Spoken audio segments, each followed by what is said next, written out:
Today is June 23rd, 2009. I am Andrea Mott.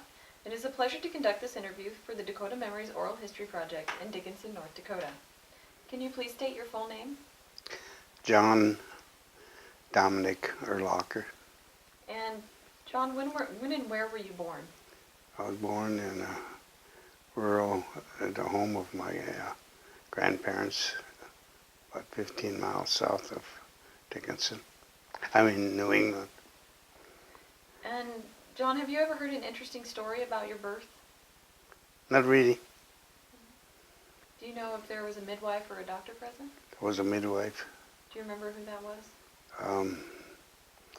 And Wandler was her last name. I can't just recall her first name no more. Can you please share some of your earliest memories with us?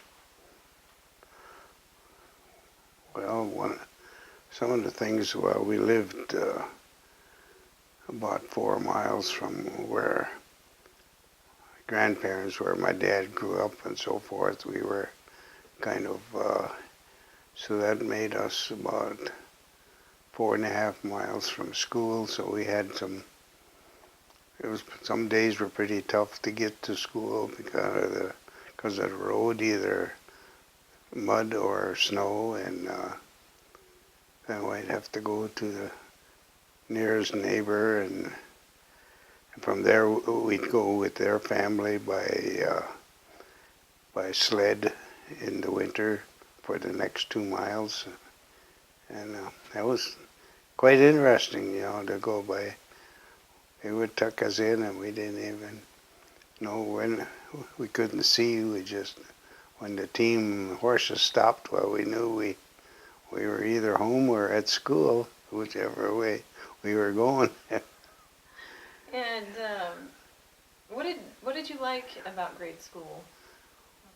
Okay. It was interesting, but I had the misfortune of my first grade teacher was a young man from the eastern part of the United States, and he came out to teach, and then he was drafted into the service, and he was killed over in Sicily. So that we had a kind of a bad memory but then after that we got a couple of old ladies that were good school moms, and it was interesting, and I spent 6 years in that school out, and then we moved up to the farm north of New England. Then in the 7th grade I started attending St. Mary's grade school in New England, and high school there.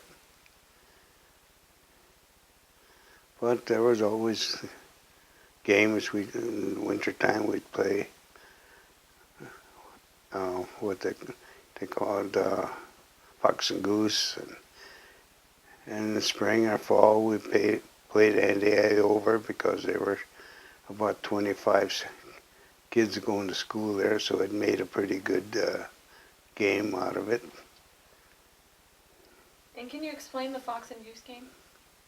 Yeah, we made a circle in the snow, and then we divided it off just like you would do a pie into pieces, and you had the goal in the center, and you'd have to try to get away from the person that was it by going. You had to follow them lines that were in the snow, and see who could get to the goal the most times without getting caught by whoever was what they called it at the time.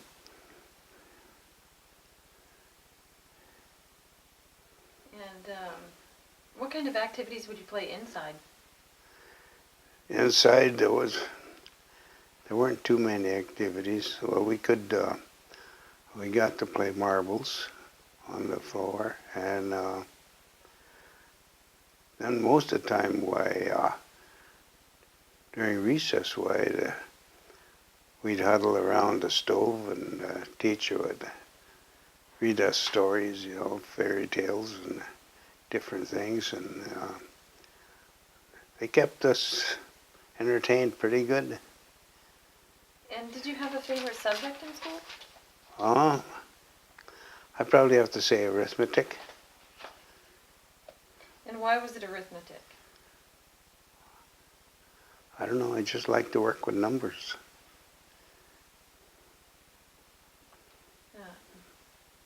And what was the school like when you attended it? The grade school, that was a one-room school, and there usually, I think the highest number at one time was 32 kids in a one-room school, which put us, it was quite crowded then, but it was, nobody know different. It was just, and the teacher seemed to know how to, we'd have to get up when it was our turn for our class to be in turn. She had a bench that she'd set us on, and she'd be at her desk, and that was the way we had our class, and she'd go on to the next subject, and whoever was in that subject, why they had to come back up and sit on the bench and do their whatever the teacher asked of them. And I thought it was pretty good. I mean, and in our desk, she stressed a lot on penmanship. We had to do a lot of making circles and different things back and forth, which helped to make our writing a lot better. And I think she knew what she was doing, because most of us had a pretty good handwriting even though I was left-handed, but it turned out pretty good. And can you describe the attendance situation in the school? Did you ever have problems going to school? Well, there was times when most of the time in the winter, sometimes, we could miss up to close to a week, or my dad, we had a sled, and we'd get on the sled up until to the neighbor's place, but the weather was such that you couldn't hardly see in front of your face, well, then we just had to stay home. And at times, did you have to stay at home to help with the work? Not very often, no.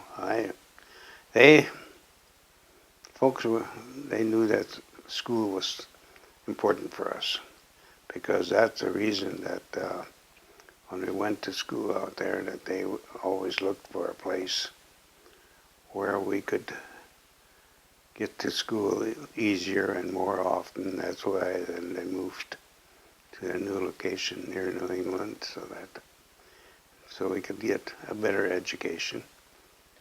And what is your favorite memory about school? Worst? A favorite memory Favorite? about school? I don't know. It was just pretty good all around. Anything adventurous that you remember doing at school? No, we didn't really do anything. I don't know. Them days we just weren't as mischievous as. I mean, there was not as many things that we could think of getting into, because we knew that if we did something that wasn't up to par, why, if the teacher would tell our folks, and well, that we know we didn't do that again, and that's the way they kept us in line. And I think that's what the teachers knew. By doing that, it made their job a lot easier, teaching too. So were you a good student? I was pretty much average. And did you have homework? Often? Yeah, sometimes, yeah, but not so much so in the country school, because she taught different classes, and so while you weren't in class, while you had time to work at some of your other. But when I got to New England, why then there was there was more. We had the school sister in Notre Dame teaching, and they just worked us a little harder. That they gave us a little more homework. And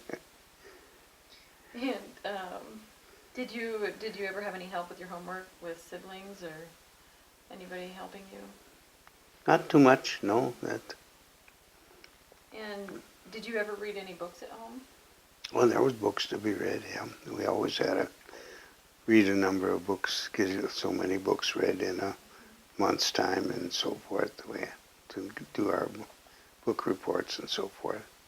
And what language did you speak in school?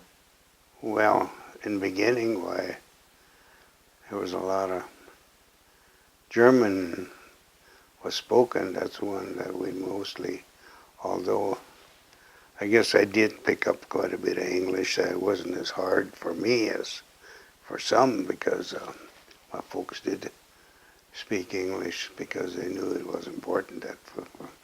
And so it was mainly English, and but then there was some German that still went on at recess and so forth. That's because they were mostly German people there. And what did you take to school for lunch? Oh, it varied. But there were quite a few jelly sandwiches and peanut butter sandwiches and baked things like cake and cookies and so forth, and apples. And how did you take it to school? We had a lunch pail. And what kind of a pail was it?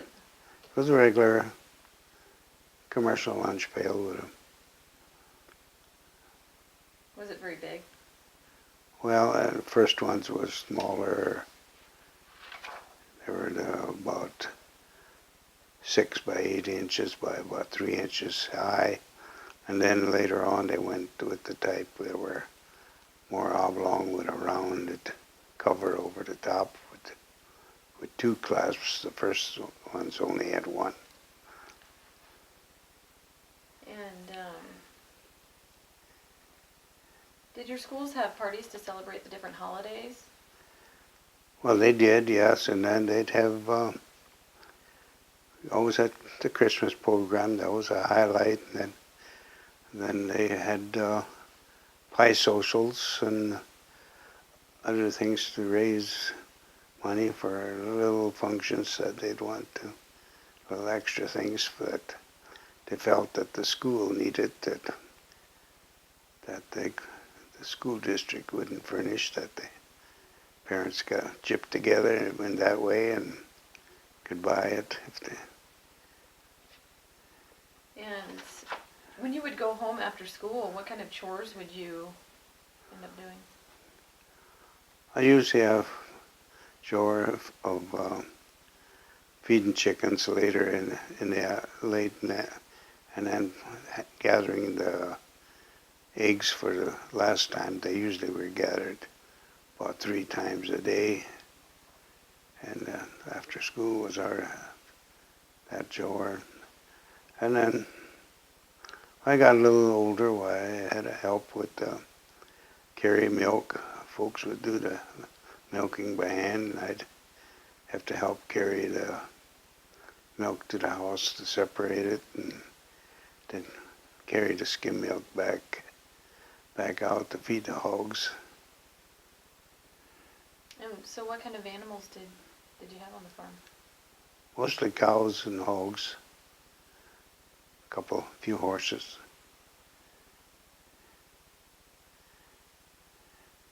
And did you ever have to do any of the inside chores? Not too much, because I just didn't have too many. Mom took care of them, and then when later on I had 3 sisters, so they did most helping with inside what needed to be done with dishes or washing clothes or so forth. What about helping in the fields? Did you do that? I'd be there. I'd be helping out, but I drive tractor. Drove tractor as young as 6 years old. I'd help Dad, and he'd be moving. We'd move combine or whatever, and I'd drive the tractor, and Dad would follow with the truck. And what did some of the field work consist of? mainly, well, seeding crops and harvesting crops and making hay, hauling the hay home. And what kind of fields and crops did your family have? Kind of field. Well, it was wheat and oats, barley. And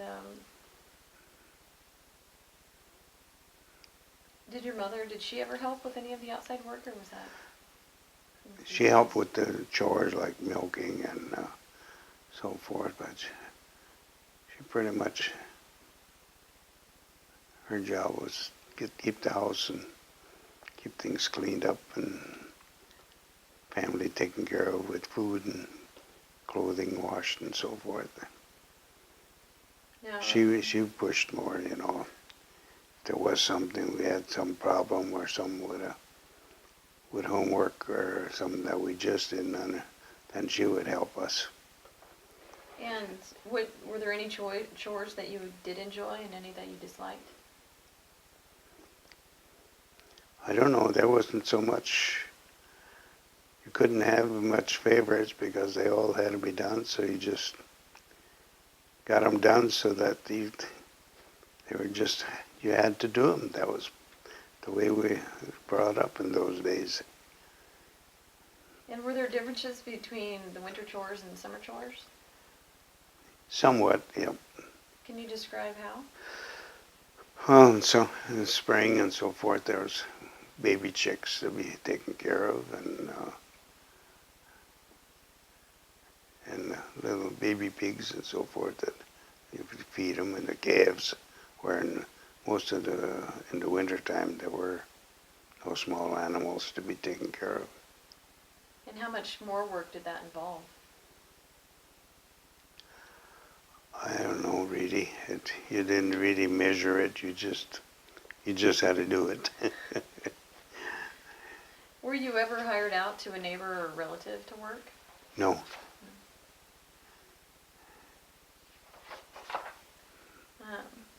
Can you tell me a little bit, I'd like to move on to daily life. Can you please tell me about the house you grew up in? What it looked like? Yeah, it was a small, the main part of the house was, I don't know, about 16 by 20. And then it had a lean on one side, which was the kitchen. And then on the other side, back side, there was another lean onto that, which was the bedroom. And how many bedrooms or rooms did it have? It was just one bedroom. And who slept in the bedroom? Folks and whoever, the small ones. When whatchamacallit came along, my oldest sister, why then I got moved to the couch. And where did you sleep? Where did all of you sleep growing up? We had beds, but that was about it. They slept had two beds in the bedroom and then on the couch. And then when older ones come along, well, then they had I think they had a little rollaway that was rolled out into the living room to sleep, to accommodate us.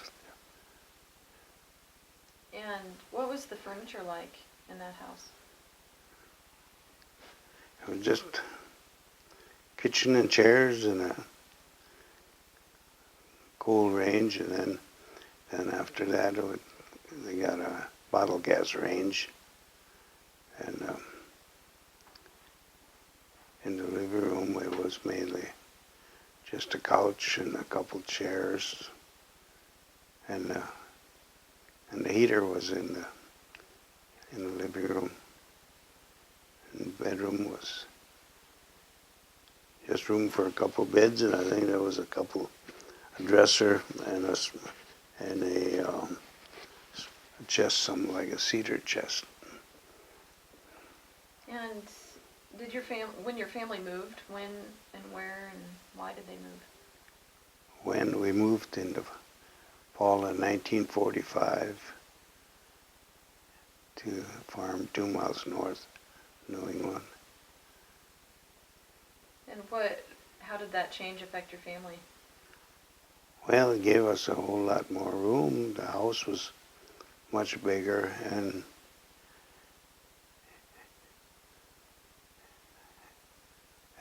well, all the buildings, there were more outbuildings too at the time, but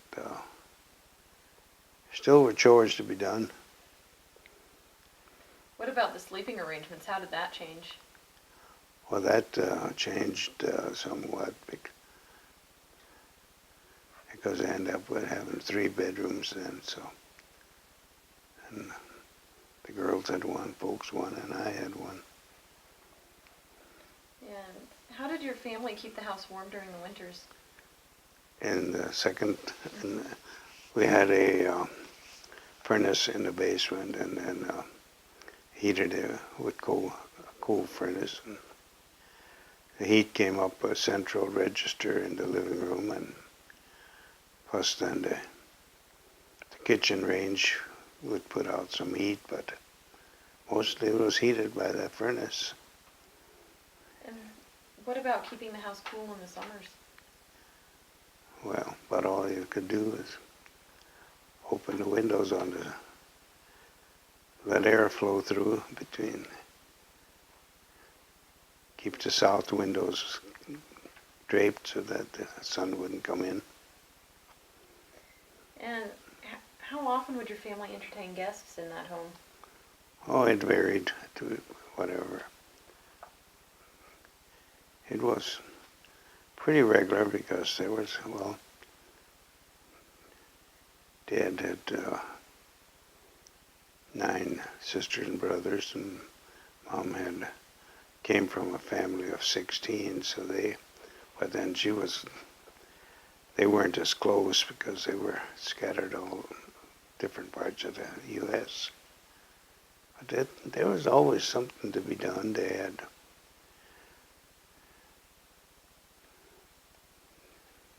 did a lot more visiting, just Sunday afternoons. It's at the time to go visiting. And what language did you speak in your house? Mostly English. And what about the bathroom? Where was your bathroom located? Well, first few years there wasn't any until the power RE came through. Well, then we could put in a well and a pump system, and then one of the bedrooms was converted to a bathroom and a utility room, and then they added a different bedroom for me out in a addition on the front. So then we had a bathroom. What was it like moving to another room for you? Had one. It didn't change too much. The only thing it was a warmer room because they had a south window where the other one was a north window. But come winter, why, it felt better. And how about baths? How often would you take a bath? Well, that varied, but every Saturday was a must.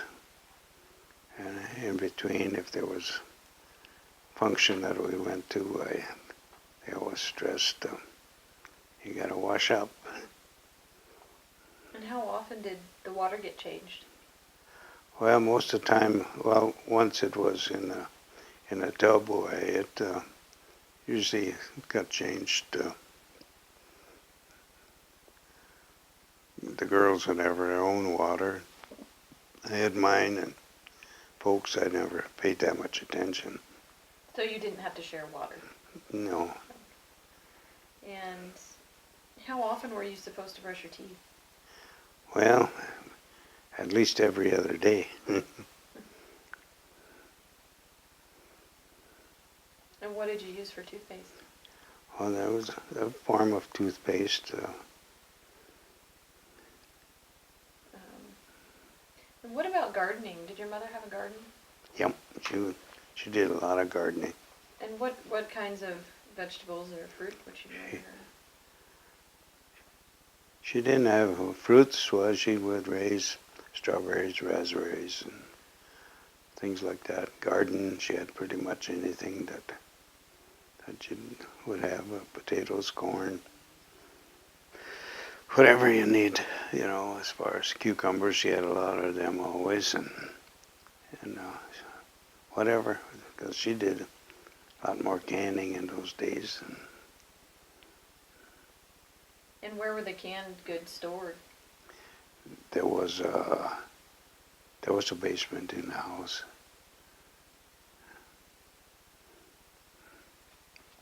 And was it your mother who usually prepared the meals? Yeah. And where were the meals usually prepared? In the kitchen. And during the summer months? Summer months also. And did you ever help in the kitchen? Not too much. Here and there I'd have to help a little bit with dishes, but not too often. And what types of food did your family usually eat?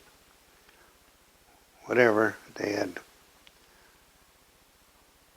They bought quite a few different peaches or pears, and a lot of, when they weren't fresh to be got, then they had the canned fruit. And would your family butcher its own meat? Yes. Can you describe that process for us? Describe what? The process? Well, it's normally you had a butcher. We'd get, usually neighbors got together, and they'd do it each one's house whenever was their turn that they wanted to do their butchering, and they'd butcher 2 or 3 hogs and do the rendering and make the sausage and all whatever needed to be done until the job was done. And how long would that take? Most of the time of day. They start early in the morning, and then by the time it was, well, sometimes some of the lard, till it was done rendering, was probably 6, 7 o'clock in the evening. And what were some of your favorite meals?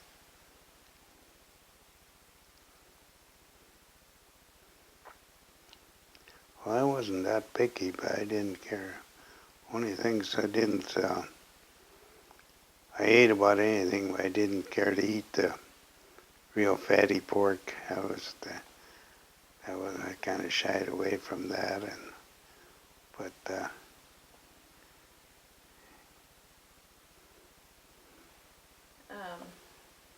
and what were some of the traditional German dishes that you grew up with? well, there was dumpf noodles. And what were those? There was formed in like a small bun, and they were put to a bowl, and then they were cooked and fried, and they were fried on one side, and you usually had some choke cherry syrup that you ate with them, and then the same thing with, but that was my favorite one, and cheese buttons. And how would your mother make cheese buttons? She pretty much makes them the way they're different today, but made the old-fashioned triangle cheese button, you know, it's pretty much a square piece of dough, and turned it into the cheese button and put the cheese mix in it. And did your family ever make ice cream? Not too often, no.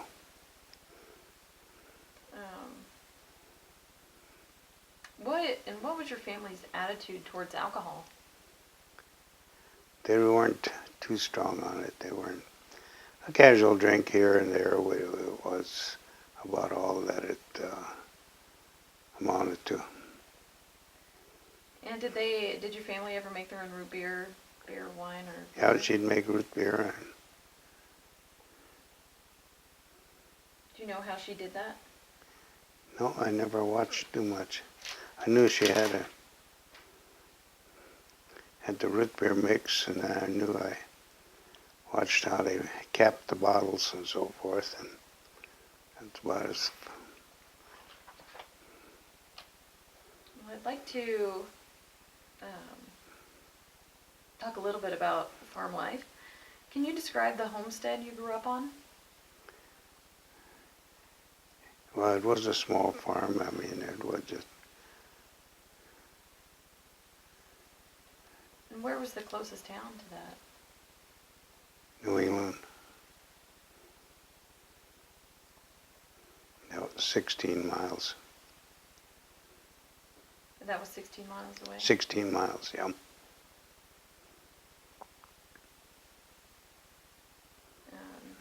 And did you ever experience any isolation growing up there? Well, the main thing is, most of the time, mainly when you were snowed in, that you couldn't do much because, well, there wasn't much for entertainment about all the, even the radio. If the battery would go dead, why then you just waited till the storm quit that you could go. And how did your family gain possession of the land? Well, first he rented from his dad while he lived on that first farm. He had 3/4 of land that he rented from his dad on a crop share. And would you have considered your family grain farmers, ranchers, dairy farmers, or diversified? Diversified. And what buildings were on your parents' farm? It was a house, a granary, chicken house, and a barn. And what types of animals? Cows, horses. Well, there was a small hog barn there too. Yeah, the hogs, and chickens. That was about it. Any other poultry? Very seldom. No, they never. Yeah, a few times they had a few turkeys. And can you describe the roads leading to the farm? They were not. They were as real clay, gumbo. Were those pretty bad during? Yep. Yeah. Yep, they were. Is there any time that you got stuck out there? Well, most of the time you didn't get stuck because you knew better that you didn't want to get stuck. But there was many times when you had to use chains to get out in the snow. That was just a common occurrence. Slip on the chains, and when you got to the highway, you took them off and got back home and put them on again before you knew you needed them to get home. There was no fun putting on chains in the snowbank. Did you have to do that very often? Some, I helped once in a while, but most of the time Dad did that. And what type of farming equipment did your family have?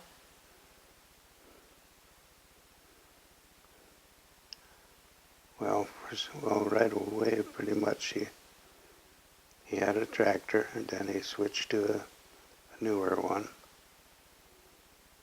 and a pickup. What'd you call it? A ton Ford pickup, and drill, disc, plow, cultivator. Then he had a combine.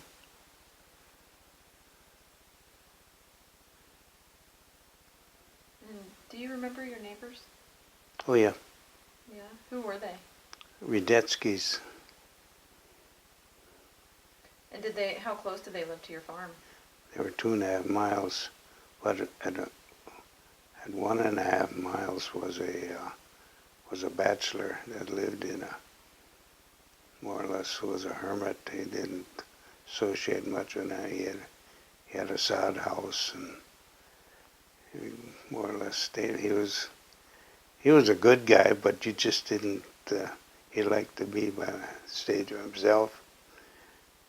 All you'd see most of him was when he'd walk to get his mail. That was the extent of it. That he was pretty much. And what did he look like? Like a guy with a full beard, and he usually had a big Mackinaw coat on with a fur cap with big air laps. I mean, you was just like you see him now in the new movies. And was neighboring a common practice when you were growing up? Neighboring. Neighboring. Some mainly probably the biggest to get together was church. Most of the time, every Sunday, if not every other Sunday, and that was pretty much. Plus, then school functions where they'd have basket socials or pie social or things like that. And can you describe these socials a little bit? Well, we were small. I mean, it wasn't so much for at that time what we were interested in what kind of whose basket Dad was going to buy and what was in the basket and so forth. And it was kind of interesting that way to see who we had to sit down with and eat because we had to share that meal or pie.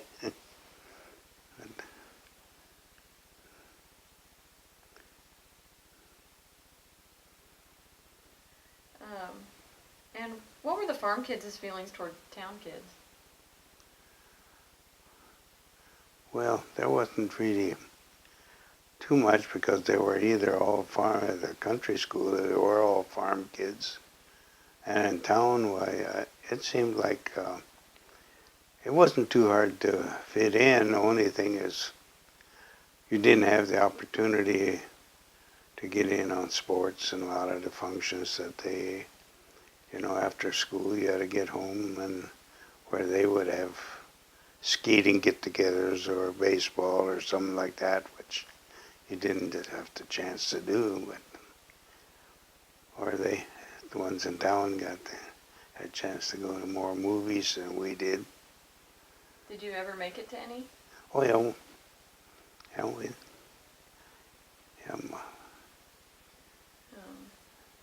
And what were the positive aspects of growing up on a farm? positive.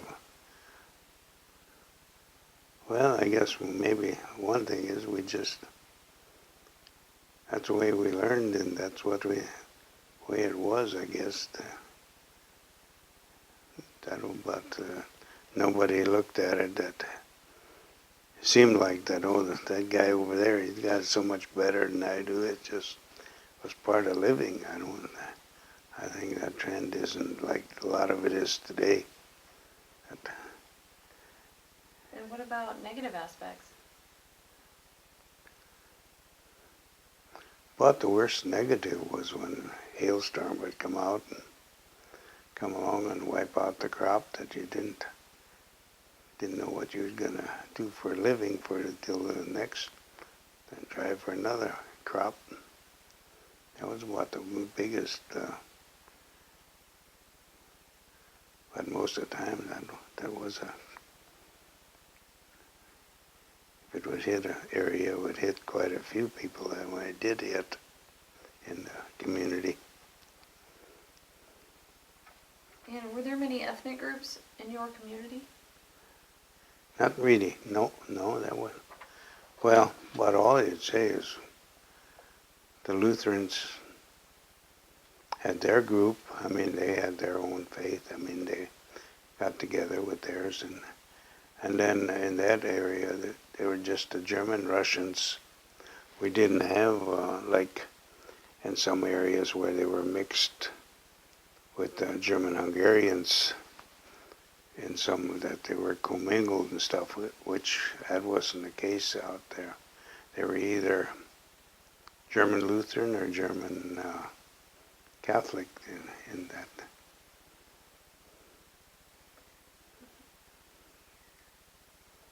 I want to move a little bit from the farm and talk about the environment. What did you, in your opinion, what was it like growing up on the plains?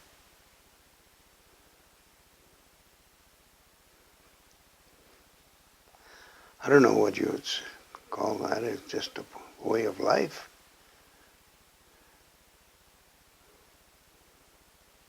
And what did you find beautiful or enjoyable about growing up on the plains?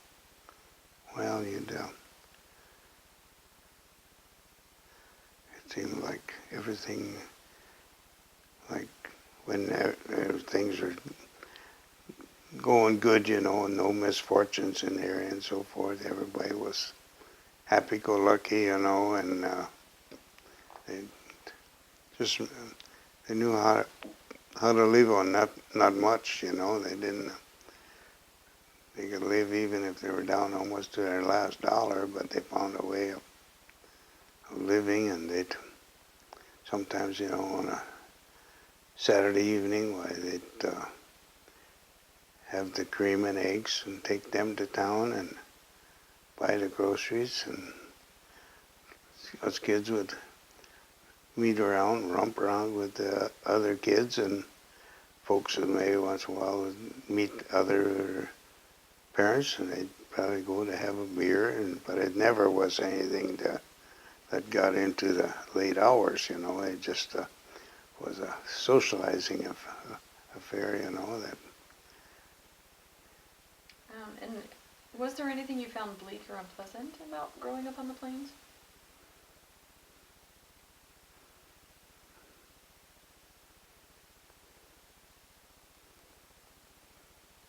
I don't know really what it would have been.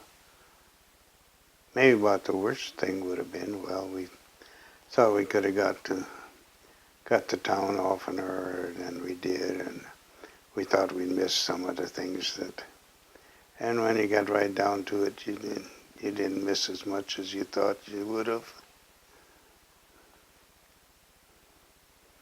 And can you describe what the winters were like? Well, they were pretty much, you just planned for it because you knew well enough that when winter set in, only way you'd probably get around is with a horse and a team of horses and a sled or whatever, because, those days, the cars, they just didn't start because you didn't have power to warm up the car, beforehand, or something. If the battery was cold, you knew well enough, you just stay put and you got to learn to do something at home until things got better. And during the spring, what was a typical spring like for you? Well, they were pretty much, you see all the little animals all over, different places, and you knew that when the little animals and little birds and everything, chicks and all that, you knew that spring was here and that it was just the time of the year, you know, and it was the beginning of everything. The crops were coming out of the ground, and grass was starting to grow for the grass for the feed for the cattle. And following that, what were the summers like? Well, they were hotter than they are now because you didn't know anything like air conditioning, because you just had to live with it. I mean, in those days, the houses weren't insulated, you know, and all that, so it was just normally was same thing with the vehicle. Where you got in, the only way you got a cool air was open the windows and drive, and so that was just part of life. And what about the fall? Well, that usually, I don't know just that just was the time of the year when you would start getting things ready, that you knew winter was coming, and you'd lay in supply, you'd buy your flour and different things that you knew you needed for winter. Well, most people just, when they had the crop, they sold it and bought all their winter supply of food and kerosene for the lanterns and so forth, and that was just pretty much it. And how long would it usually take for these winter preparations? Well, the thrashing would usually take until to the end of September for sure, many times into the middle of October. So then there wasn't really that long a time, because many times by Thanksgiving, things were pretty cold already. So you had probably 6 weeks at the most to get ready for that. I would like to transition a little bit and talk about family, or your family. Can you tell me about your grandparents? Let's start with your maternal grandparents. Well, What were their names? Anton and Margaret. And what type of person was your grandmother? Oh, I don't know, she was just a grandmother. Walked around with her long dress on and so forth, and always had to have that apron on, and everything got carried in that apron. Was she typical German Russian? That's right. And where did she come from? Well, she grew up, that would be in South Russia. So was Grandpa. And what was your grandpa like? And he was quite tall, about 6'1" or so, and he always got a marvel to.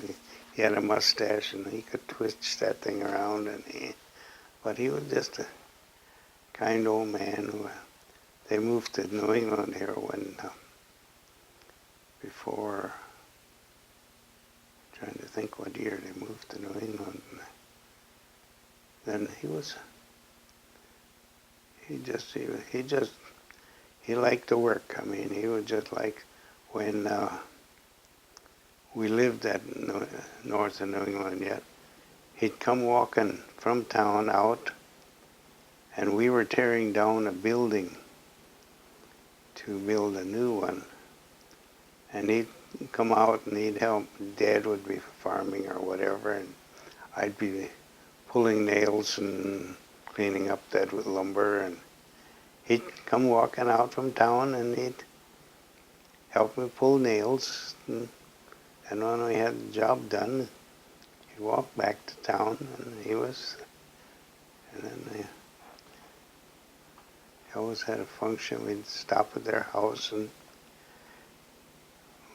for New Year's or whatever, or Easter time, we'd greet him and stuff, and he always had a quarter for us every time.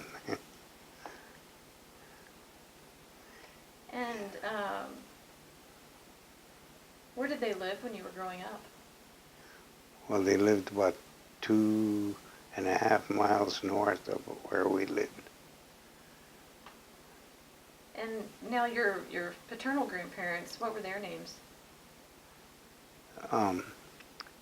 Nick and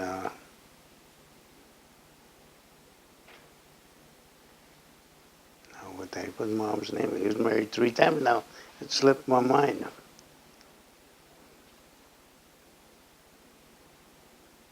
I was just reading it in the book while I was sitting in there. It slips my mind. Her last name was Geiger. She died when she wasn't even 30 years old yet. Then he married a different second wife. And then the third wife was Josephine Wetstein. And can you tell me about your grandfather? What was he like? Well, he was kind of I don't know, he'd be a normal grandfather. He was working because he had to try to feed 16 people, a family of 16, He had but he raised a lot of sheep. And what do you remember the most about your grandpa? Well, I didn't get to see him too often, but the biggest thing was when we were down at their place, and I don't know what I did. I was about 6 years old, and the way they cut some of them bones in meat, like from a pork chop, that sharp bone, I fell and it went through my hand, and he took care of that wound for me. And a little bit about your parents. What kind of a man was your father? He was soft-spoken. And do you have a favorite memory of him? Well, there were so many, because we farmed together all them years, until he sold out to me and moved to New England then. But he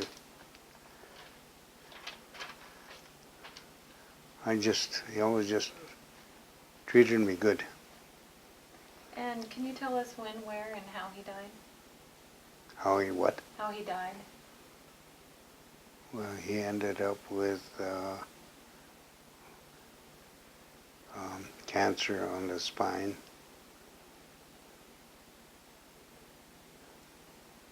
Do you remember what year that was? 1993. But he lived about 6 years longer than what the doctor expected him to live. Actually, it was more than that. It was already diagnosed in 1985. So he went 8 years still. And what about your mother? What kind of a woman was she? Well, she was she cared about us. She has no doubt. But she was a little stricter with us. She didn't. But she was always neat and.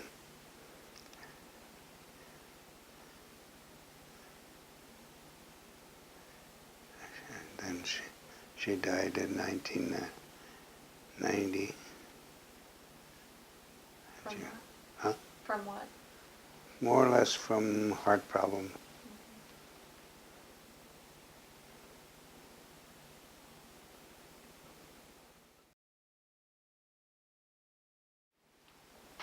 John, how many children did your parents have? 4. And can you tell us everyone's names in birth order? I'm the oldest. Birthday? You say birthday? No. Oh. And then Irene, Betty Jane, and Luella. And who was the stricter parent, your mother or your father? I would say Mom. And how would she discipline you? Well, she just more or less, I guess she was, well, I guess, just the way moms are, I guess. They just... And who do you think influenced your life more, your mother or your father? Dad. And do you know how your parents met? I got some barn dance back.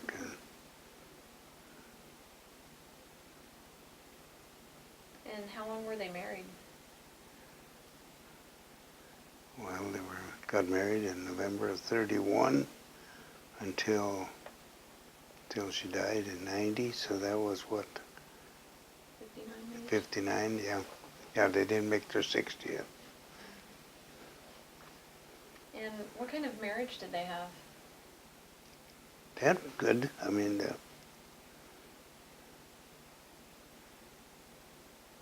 And what types of things did they do for pastimes? I don't know, there weren't that many, but well, mainly go visiting and so forth, and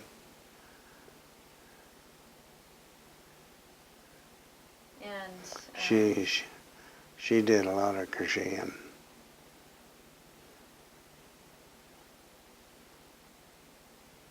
And what about your father? He didn't do so much. He did quite a bit of reading.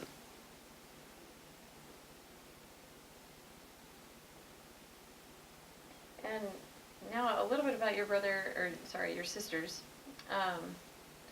Do you have any interesting stories about their births that you can remember? Not really. And growing up, how well did you all get along? Well, we got along pretty good. Yeah. Like Irene was almost 5 years younger than I was. And then Betty was 3 years, came along 3 years after that. Luella was a year and a half later. So we just got along. I mean,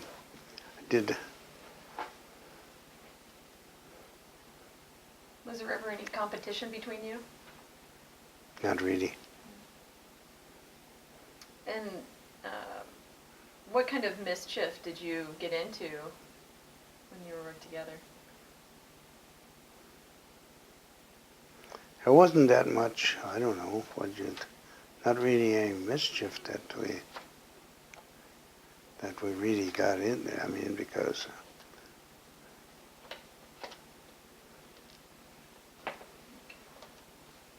Going to talk a little bit about a couple of historical events. Do you remember what it was like for your family during the Dirty 30s?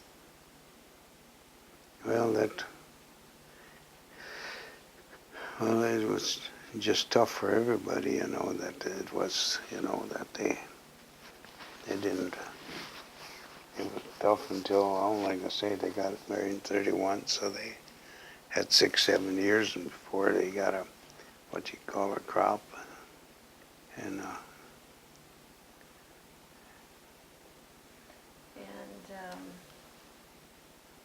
do you know how your parents kept food on the table during this time? they just did it. I mean, we never starved.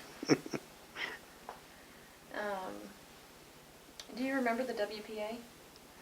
Not much of it. I knew some of the people that they said that went to work on the WPA.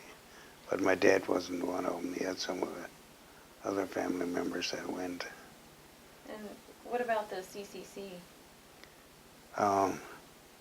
Some of my uncles on mom's side, 3 of them went to it, CCC, and then from there they went on to World War II.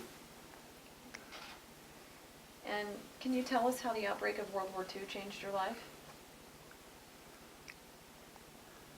I don't know, really.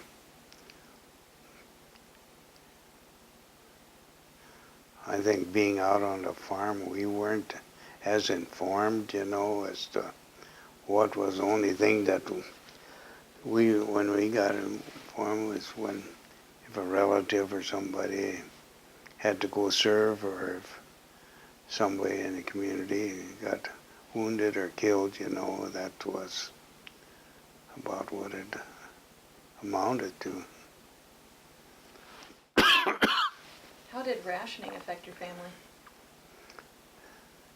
Well, not as much, because they had their meat and potatoes and so forth, and I know once in a while, a few times, they'd go to town to pick up the rations, but they didn't. I know it wasn't no big deal. It wasn't that it was really a staff of life, it was just some extra that we'd get a few extra cookies and stuff like that.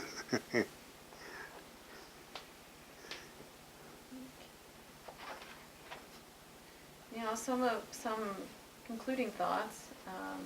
What was your most stressful childhood experience? Childhood? Well, maybe when I was 6 years old, I got an infection in my hip. And I was in a cast for 9 months. And no doctor in the area seemed to know what really could be done to help it. So finally,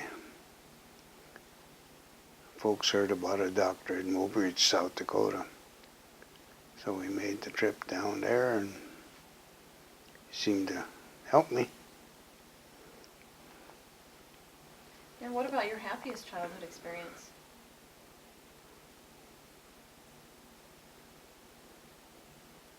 Oh, one of them was when I got a bicycle. And then I got a pony. And at one time I got a puppy, and him and I were like this, What's his name? Rover. What was your pony's name? I don't think I gave him a name. He was just... No, I don't believe I had...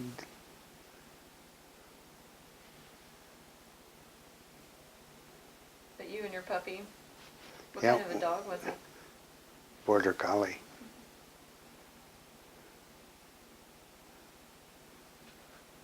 Was he your only real pet? Well, my best pet, yeah. And then, till I got later on in years when I lived up at the farm where I had a collie that no cow or anything, I could leave any gate open or whatever.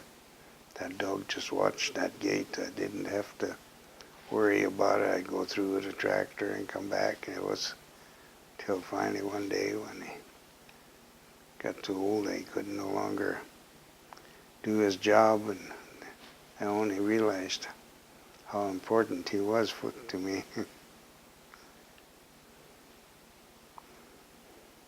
And what was your most adventurous childhood experience?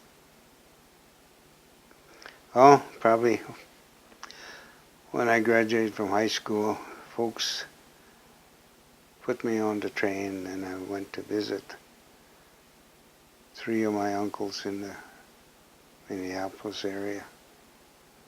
And I got to go out on lake fishing and things. It it was quite an experience.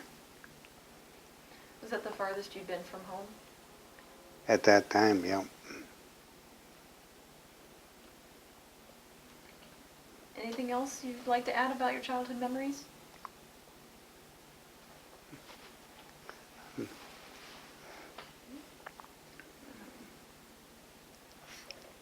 Why do you think it's important to tell your life story?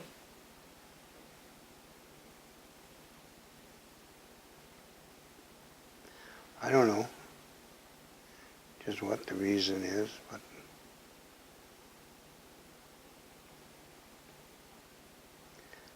why to tell it? I know I've got it. I keep adding to my life history down through the years, and as to when new events come in, but we've kept a diary from way back for every day that what functions went on, and a few years back I went back and I went through them and I put the most important ones I could and typed them up, and now when something comes up, why I got a quick reference to find out whatever happened, they can fall back on in a short time. What do you hope this tells your children and grandchildren? What it tells you? Your history. Well, they just marvel that I stay that involved at my age. They said I should keep doing this. They call me and says, "You're never home."